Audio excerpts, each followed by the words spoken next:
Shalom, salam damai, berkah dalam. Kita lanjutkan dengan perikop dengan judul Yesus menyembuhkan seorang buta di Betsaida, dari Markus 8 ayat 22 sampai 26. Yesus menyembuhkan seorang buta di Betsaida. Kemudian tibalah Yesus dan murid-muridnya di Betsaida.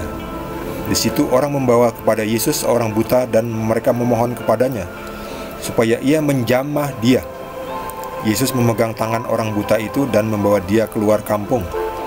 Lalu ia meludahi mata orang itu dan meletakkan tangannya atasnya dan bertanya, "Sudahkah kau lihat sesuatu?"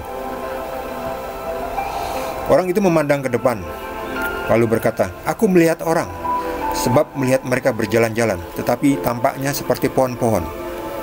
Yesus meletakkan lagi tangannya pada mata orang itu, maka orang itu sungguh-sungguh melihat dan telah sembuh, sehingga ia dapat melihat segala sesuatu dengan jelas. Sesudah itu Yesus menyuruh dia pulang ke rumahnya dan berkata, "Jangan masuk kampung." Demikianlah sabda Tuhan.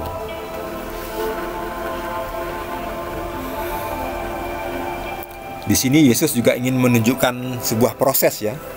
Kan biasanya dijamah langsung sembuh. Di sini dengan proses untuk melihat responnya saja, ya.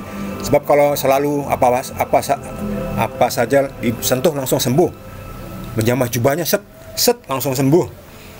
Ya, kadang-kadang kita Tuhan Yesus itu capek juga, ya. Jadi maksudnya ya ingin merubah kondisi situasi, ya.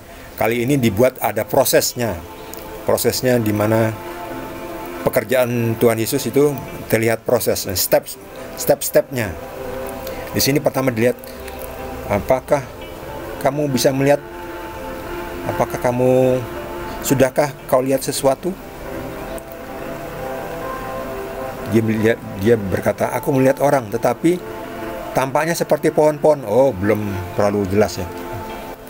Lalu diletakkan lagi tangannya. Lalu orang itu benar-benar sembuh, ya. Prosesnya singkat, tapi tetap aja ada proses. Ya, Yesus hanya ingin menunjukkan kadang-kadang ada proses, kadang-kadang langsung jadi. Ya, Yesus bisa apa saja, ya. Namanya Tuhan. Dan kembali lagi, ya, seperti biasa di tiap perikop kita bisa melihat bukti bahwa Yesus adalah Tuhan. Lihat ini, Yesus bisa menyembuhkan orang yang buta. Ya, bahkan kalau dokter menyembuhkan orang buta pun harus ganti kornea, operasi transplantasi, butuh waktu lama, ya. Itu pun belum tentu berhasil, ya. Kalau Yesus pasti berhasil, ya. Yesus selalu berhasil dalam kerjaannya, dalam penyembuhannya. Karena apa? Karena Yesus adalah Tuhan. Dia yang punya kehendak. Kalau kita kan kalau berobat di rumah sakit kan selalu berkata, "Ya, semoga Tuhan menyembuhkan, ya. Semoga lekas sembuh, ya. Semoga, ya. Selalu seperti itu. Tuhan Yesus sayalah kebangkitan dan hidup. Percaya saja dan ia akan hidup. Sayalah adalah penyembuh karena saya adalah Tuhan. Percaya saja maka kamu akan sembuh, ya. Tidak perlu pakai semoga. Karena Yesus itu Tuhan. Dia yang punya kuasa, dia yang punya kehendak. Karena Bapa ada di dalam Yesus. Yesus menghendaki, ya, sembuh. Tidak perlu lagi semoga Tuhan. Ya, Tuhan itu saya. Saya ini Tuhannya, makanya saya bilang sembuh, ya sembuh. Mau butuh apa lagi, ya? Ya, percaya saja sama Tuhan. Kan ada yang protes, "Wah, kok percaya saja? Itu pakai otak dong," katanya. "Pakai pikiran dong." Loh, memang Yesus sudah adalah Tuhan. Buktinya di depan mata. Mau pakai otak apa lagi, ya? Oh, buktinya sudah di depan mata, ya. Orang bodoh aja langsung paham. Orang buta aja langsung mengerti bahwa, waduh, Engkaulah Mesias, Engkaulah Tuhan. Terima kasih Tuhan. Siapa lagi yang bisa menyembuhkan? Jadi ya sudah, ya, otaknya itu sudah dipakai, udah memahami. Justru kalau mereka belum bisa memahami, udah pakai otak masih belum bisa memahami lagi. Waduh, ya sudah, ya. Ya, mungkin mereka tidak dipilih Bapa untuk datang kepada Yesus, ya. Mungkin mereka termasuk kandang-kandang yang lain yang masih tanda tanya, ya. yang masih belum jelas ya, siapa gurunya, siapa gembalanya, ya masih beresiko ya. Kalau kita mah sudah jelas ya, pengikut Yesus sudah jelas. Guru kita, gembala kita adalah Yesus yang bisa diandalkan, gembala yang baik yang mengorbankan nyawanya bagi domba-dombanya, bagi kita semua ya.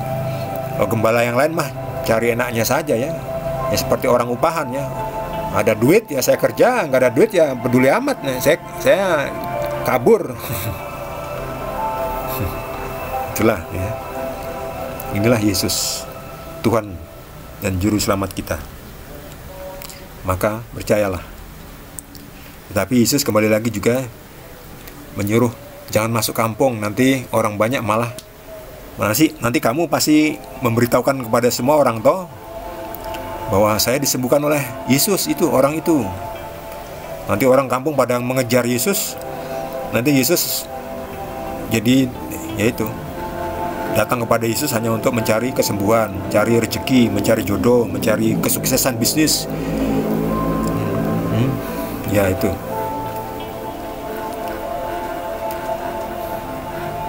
Bagi saudara yang mendapatkan pencerahan dari Roh Kudus dan ingin berbagi dengan kita semua, dapat menuliskannya di kolom komentar. Bagi yang belum subscribe, mohon jangan lupa di subscribe, juga di like. Kita akan lanjutkan dengan perikop berikutnya. Terima kasih. Tuhan Yesus berkati kita semua.